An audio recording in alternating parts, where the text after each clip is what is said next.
तरफ आप महाकुंभ आने वाली ट्रेन पर हमला करते हैं, दूसरी तरफ आप सरकार से कहते हैं हमें कुंभ के अंदर दुकान लगानी है। जब राम मंदिर बन रहा था तो यही 2 कौड़ी की जिहादी मानसिकता रखने वाले लोग कह रहे थे क्या मंदिर रोजगार देगा, क्या मंदिर से लोगों का घर चलेंगे, क्या मंदिर से नौकरी मिलेगी। अरे भाई साहब, जब मंदिर रोजगार नहीं देगा तो महाकुंभ के अंदर प्रयागराज में एक समोसे की दुकान के लिए जान क्यों दे रहे हो तुम भाई? ये जो 45 करोड़ लोग आस्था की डुबकी लगाने जा रहे हैं ना, अगर यही 45 करोड़ लोग छेनी हथौड़ा हाथ में लेकर के काशी और मथुरा की तरफ मुड़ गए तो एक ही दिन में ऐसा ही सर्वे हो जाएगा। तो ये ओछी हरकतें मत करो, ये ओछी हरकतें मत करो, हिंदुओं को जगाने का काम मत करो। किसी दिन सबका हिसाब हो जाएगा, जिस दिन हमारा दिमाग खराब हो जाएगा। सर अगर मेरा बस चले ना तो ये जो शब्द है ना मुसल, मैं तो यही बैन करवा दूं। ऐसे देख पा रहे हैं एक तरफ कुंभ में मुसलमानों की नो एंट्री है और उसके बाद इस तरह की घटनाएं सामने आ जा रही है। क्या कुछ इस तरह की घटनाएं सर? देखो सर, इसीलिए कुंभ में इन जिहादियों की एंट्री बैन कर दी गई थी। पता था ये जहाँ जहाँ जाएंगे वहाँ वहाँ पत्थरबाजी करेंगे, लड़कियाँ छेड़ेंगे, किसी की इज्जत लूटेंगे, किसी की जेब ढीली करेंगे, किसी का जेब काटेंगे। इनका यही बिजनेस है, इनका यही काम है, बचपन से इनको यही सिखाया गया है। और वही चीज़ हमें कहीं ना कहीं देखने नज़र आ रही है। हमारे बड़े बूढ़ों को पता था कि भैया अगर इनको अंदर लाएंगे तो हमारे महाकुंभ की ये लोग ऐसी तैसी कर देंगे, इसीलिए इनकी एंट्री बैन कर दी गई थी। और उस एंट्री बैन से लोग इतने बौखला गए, ये जो बाबर की कुछ औलादे बैठी है ना यहाँ पे, बाबर को तो मिटा दिया 1992 में। अब जो बाबर की कुछ औलादे बैठी हैं वो नहीं चाहती कि हमारा भारत शांत रहे, हमारा भारत समृद्ध रहे, हमारा भारत सुरक्षित रहे, और वही सुरक्षा में सेंध लगाने का काम ये लोग कर रहे हैं। लेकिन इनको नहीं पता कि इनका बाप योगी आदित्यनाथ बैठा है। योगी आदित्यनाथ ने स्पेशली यूपी पुलिस के रूप में यमराज छोड़े हुए हैं। अगर कुछ भी उंगली करोगे तो सीधा फिर 72 सुअरों के पास जाओगे। और वही चीज़ अब आप देख लेना, इनको देखने मिलेगी। इनको पत्थर फेंकने का इतना ही शौक है ना, इनके जितने भी घर है ना इनको पत्थर में बना दिया जाएगा। इनके साथ साथ बाबर के साथ साथ बाबर की औलादें भी भुगतेंगी, इनके माँ बाप भी भुगतेंगे कि भैया हमने ऐसा बेटा पैदा क्यों कर दिया। इस लेवल तक की क्रूरता हमारे बाबा योगी आदित्यनाथ जी इनके साथ करेंगे। पूरा बाबा पे भरोसा है? अरे भरोसा है, बाबा जी ने एग्जाम्पल दिया भैया। इसमें हिंदू मुस्लिम नहीं देखा जाता, चाहे वो विकास दुबे हो, चाहे अतीक अहमद हो, चाहे आजम खान हो। अगर तुम पत्थर उठाओगे तो सीधा जहन्नुम जाओगे। पत्थर उठाएंगे तो जहन्नुम में जाएंगे। उधर आप लोग एंट्री बैन करवा रहे हैं, योगी आदित्यनाथ बोल रहे हैं मुसलमानों की नो एंट्री है, तो इससे तो 2 समुदाय में प्यार कहाँ? देखो सर, अगर मेरा बस चले ना तो ये जो शब्द है ना मुसन, मैं तो यही बैन करवा दूं। भारत तो छोड़ दीजिए ना, भारत में ये ना भाजपा आरएसएस, यही है ना हिंदू जो परेशान करते हैं। मैं बोलता हूँ भैया, सीरिया में, इराक में, यमन में, लेबनान में, पाकिस्तान में और ये जितने भी दुनिया भर के देश है, वहाँ पे तो कोई नहीं है दूसरी जाति। चाहे वो बांग्लादेश हो जाए, अफगानिस्तान हो जाए, वहाँ पे तो कोई नहीं है ना अन्य जाति।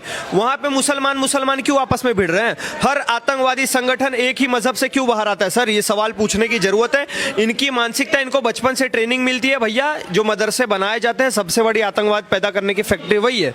इनको बच्चा वहां जाता है, वहां से एक ही चीज सीखता है कि भैया हमें कैसे जाके बिल्डिंग उड़ानी है, हमें कैसे जाके हवाई अड्डा उड़ाना है, हमें कैसे जाके स्कूल उड़ाना है, हमें कैसे जाके हॉस्पिटल उड़ाना है, हमें कैसे जाके 26/11 करना है। यही सारी चीजें इनको मदरसे में सिखाई जाती है।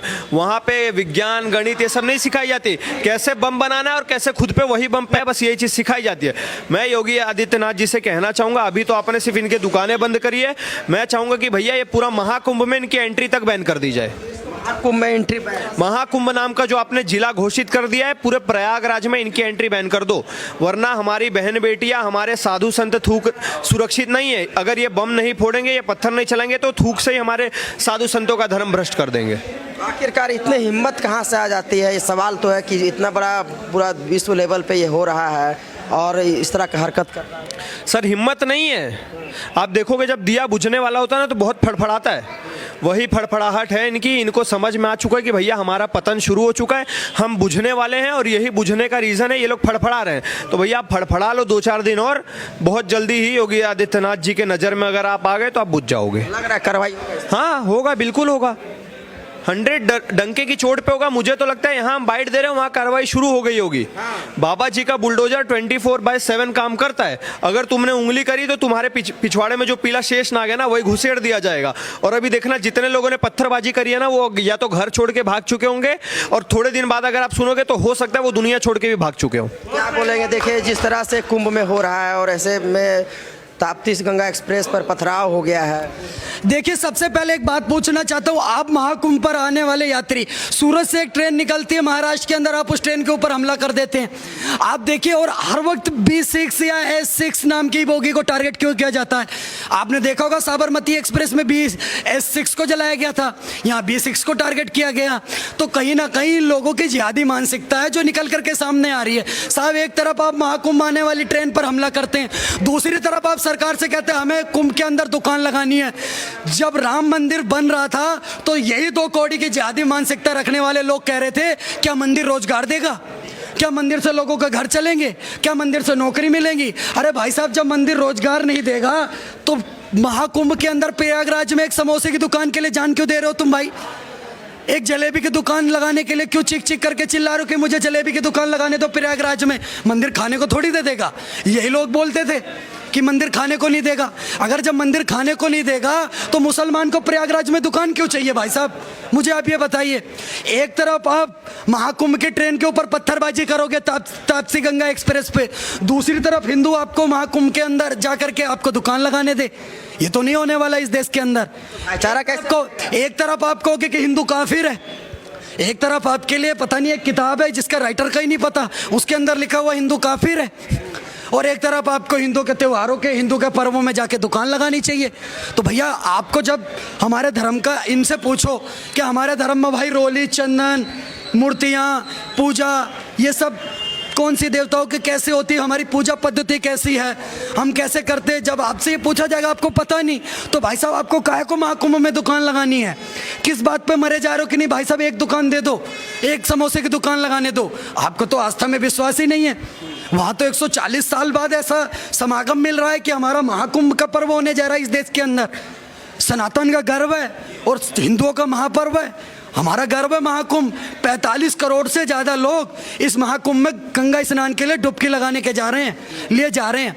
इस बात को समझना चाहिए। जो लोग 45 करोड़ लोग प्रयागराज पहुंच रहे हैं, तो ऐसे 2 कौड़ी के सुअर और विकृत मानसिकता, जिहादी मानसिकता रखने वाले लोगों को चुनौती के साथ कहना चाहता हूं, ये जो 45 करोड़ लोग आस्था की डुबकी लगाने जा रहे हैं ना, अगर यही 45 करोड़ लोग छेनी हथौड़ा हाथ में लेकर के काशी और मथुरा की तरफ मुड़ गए तो एक ही दिन में ऐसा ही सर्वे हो जाएगा। तो ये ओछी हरकतें मत करो, ये ओछी हरकतें मत करो, हिंदुओं को जगाने का काम मत करो। किसी दिन सबका हिसाब हो जाएगा, जिस दिन हमारा दिमाग खराब हो जाएगा। कह रहे मिल कर रहेंगे, दुकान खोलेंगे, हम भी खिलाएंगे। आप देखें ना, मक्का मदीना में लगवाइए हिंदुओं की दुकान। मतलब कि ये सवाल होता है कि मंदिर रोजगार नहीं देगा, ये सवाल क्यों नहीं होता कि भाई साहब चर्च से रोजगार नहीं मिलेगा, मस्जिद से रोजगार नहीं मिलेगा? इनसे भी तो पूछो। हर सवाल मंदिर के, अगर मंदिर रोजगार नहीं देगा तो प्रयागराज में क्यों मरे जा रहे हो समोसे की दुकान लगाने के लिए? खिलाना चाह रहे हैं वो। अरे थूका मूता आप खाइए, हमें नहीं खाना। और भाई साहब बिल्कुल सही कहा बाबा बागेश्वर ने, हमारे अंगने में तुम्हारा क्या काम है? आप अगर मक्का मदीना में हमें हमारा प्रवेश वर्जित हो तो हमारे महाकुंभ में आपका क्या काम है? बिल्कुल सही बात है ये। आप हमारे त्योहारों पे पत्थर चलाओगे, आप दुर्गा पूजा पे पत्थर चलाओगे, रामनवमी की यात्रा पे पत्थर फेंकोगे। आज आपने महाकुंभ में आ रही ट्रेन, सूरत से आ रही ट्रेन पे महाकुंभ के यात्रियों के ऊपर पत्थर चला दिया आपने, गोल टोपी, लंबी दाढ़ी, ऊंचा पजामा ने। उसके बाद आपको हमारे साथ भाईचारा रखना है, आपको हमारे साथ हमारे मंदिर में जाना है, पूजा करना है। भाई साहब क्या जरूरत है इस चीज़ की? आप अपना देखिए। और मैं तो कहता हूँ बिल्कुल ये कह रहे हैं अगर आप हमें मंदिर में नहीं जाने दोगे तो हम भी आपको मस्जिद में नहीं जाने देंगे। भाई साहब हम चाहते यही हैं। मैं कहता हूँ एक भी हिंदू जो आपके कहीं पर पीर पैगंबर के पास जा रहा है तो उसको लाठी मार के भगाओ। हम खुद यही चाह रहे हैं भाई साहब, हम नहीं समझा पा रहे, आप समझा दो। हाँ, पर हमारे प्रवेश वर्जित है आपका। तो अगर ये लोग जाना चाह रहे हैं तो क्या दिक्कत? बिल्कुल दिक्कत है सर, क्यों दिक्कत नहीं है? आपकी किताब में लिखा है कि मूर्ति पूजा करने वालों को मारो, जो इस्लाम को नहीं मानता काफिर है। तो भाई साहब काफिरों के पास आपको काफिरों से व्यापार करना ही क्यों है? एक बात बताइए। चलिए भारत के अंदर मैं मान लेता हूँ कि भारत के अंदर बजरंग दल परेशान कर रहा है, RSS परेशान कर रहा है, विश्व हिंदू परिषद परेशान कर रहा है, हिंदू व युवा वाहिनी परेशान कर रहा है। अरे भाई साहब आप एक बात पूछना चाहता हूँ। यहाँ से 4000 किलोमीटर दूर जब इजराइल हमास के आतंकवादियों को ठोकता है तो ये विधवा विलाप करते हैं जैसे इनका सगा बाबा और जीजा को मार दिया हो। एक बात मैं पूछना चाहता हूँ, कल पाकिस्तान ने अभी हफ्ते भर पहले अफगानिस्तान पर हमला कर दिया। अब यहाँ के मुसलमान किसके लिए विधवा विलाप कर रहे हैं? अब बताइए, अपने बेटे के लिए करेंगे, बाप के लिए करेंगे, किसके लिए करेंगे? अब तो पाकिस्तान ने अफगानिस्तान पे हमला कर दिया, इसमें किसकी गलती? इसमें भी हिंदुओं की गलती होगी भाई साहब। इंग्लैंड की सरकार अगर इनको बैन कर रही है अपने देश के अंदर, तो बजरंग दल ने कर दिया होगा ब्रिटेन के अंदर जा करके। अगर आपको लगता है कि जिस तरह से योगी जी लगातार कर इंटरनेशनल एयरपोर्ट पर जब आप पहुंचते हैं तो आपके रहन सहन नाम से ही पता चल जाता है कि आपको चुपचाप जाने दिया जाएगा या आपको कपड़ा उतार के चेक करा जाएगा अच्छे से। आपको भी ये बात पता है। तो मोदी जी वाला लाइन बोल दिया आपकी, कपड़ा सही, तो कपड़े से ही पहचाने जा रहे भाई साहब, बताओ गलत क्या है इसमें? मतलब पहले तो नाम लगाइए, आप नाम ही नहीं लगाइए। आप एक बात बताइए, गोल टोपी, लंबी दाढ़ी, ऊंचा पैजामा, पहचान हो गई। पहले यूपी में था कि नाम लिखो, अब नाम वाले नहीं रहेंगे। आप एक बात बताइए, उत्तर प्रदेश में योगी जी ने कहा कि प्रत्येक दुकानदार अपने दुकान के आगे नेम प्लेट लगाए। नाम प्लेट बता दिया, नाम जाने नहीं। एक मिनट मेरी बात सुनिए, क्या नाम लिखना गलत है? अगर नाम लिखना गलत है तो आधार कार्ड से भी जाति धर्म लिंग का पता चलता है, आधार कार्ड बैन करो। क्लास में अटेंडेंस भी नहीं लगनी चाहिए, उसमें भी नाम बोलता है बच्चे का, उससे भी जाति धर्म लिंग का पता चलेगा? नहीं पता चलेगा। ये भी बंद करो। फिर राशन कार्ड के लिए तो सारे कागज निकल करके आ जाते, नाम भी लिख लो, बाप का नाम भी लिख लो, दुनिया का नाम लिख लो, जो मर गए उनके नाम पे भी दे दो। लेकिन जब बात होगी कि दुकान के आगे नाम लगा दो, हम नहीं लगाएंगे। अगर ऑर्डर आया, योगी सरकार ने ऑर्डर निकाला, हिंदुओं के लिए भी निकाला, सिखों के लिए भी निकाला, जैनियों के लिए भी निकाला, मुसलमानों के लिए भी निकाला, लेकिन ये देगी मिर्च का तड़का अंग अंग फड़का ये मुसलमान के साथ ही क्यों है? वहाँ जो होते हैं वसीम अकरम और शोएब अख्तर, हमेशा पाकिस्तान ने तेज गेंदबाज दिए, उनको शुरुआत से आदत होती है ये ले, तो यहीं से पत्थरबाजी पनपती है सर जीन में इनके। क्या कार्रवाई, क्या लग रहा है कार्रवाई कैसे? देखिए, मैं महाराष्ट्र सरकार से कहना चाहता हूँ, जिन जिन हाथों ने पत्थर उठाए हैं, बुलडोजर वाली कार्रवाई होनी चाहिए और चाप के बुलडोजर चलना चाहिए। जैसे योगी जी का गाना है ना, घूस जाला बिल में सांप बिच्छू गोजर, चले ले जब चाप के बाबा के बुलडोजर, तो बाबा का बुलडोजर एक तरफ से निस्ता नाबूद करते हुए जाना चाहिए, ताकि इनके आने वाली 7 पीढ़ियां, 7 पुश्तें अगली बार किसी ट्रेन पर और यात्रियों पर पत्थरबाजी करने से डरें। और मैं इनके सारे जो ये मदनी और जो देख रहे हैं उनसे भी कहना चाहता हूँ, इन 2 कौड़ी के जिहादी मानसिकता रखने वाले लोगों को समझा लीजिए।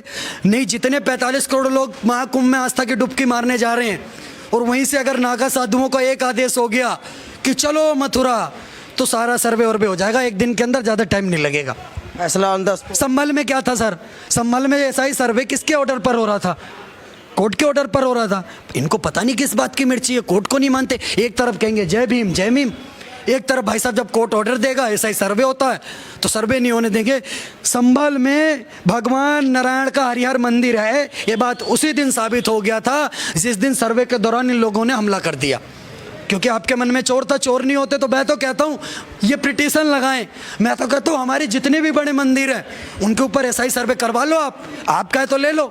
हिंदू कभी नहीं कहता कि भाई साहब नहीं जाओ, हमारे यहाँ मत घुसो, ये मत करो, वो मत करो। हम तो कह रहे हैं भाई साहब, आपने देखा होगा महाकुंभ में कह रहे हैं कि भाई साहब कि महाकुंभ जहाँ पर हो रहा है, ये ज़मीन, महाकुंभ जिस ज़मीन पर हो रहा है प्रयागराज में, ये ज़मीन वक्फ बोर्ड की ज़मीन है। अरे नालायकों, थोड़ा शर्म करो। जब तुम्हारा इस्लाम का बीज नहीं फूटा था ना, उससे पहले से महाकुंभ हो रहा था उस देश के अंदर, भारत के अंदर।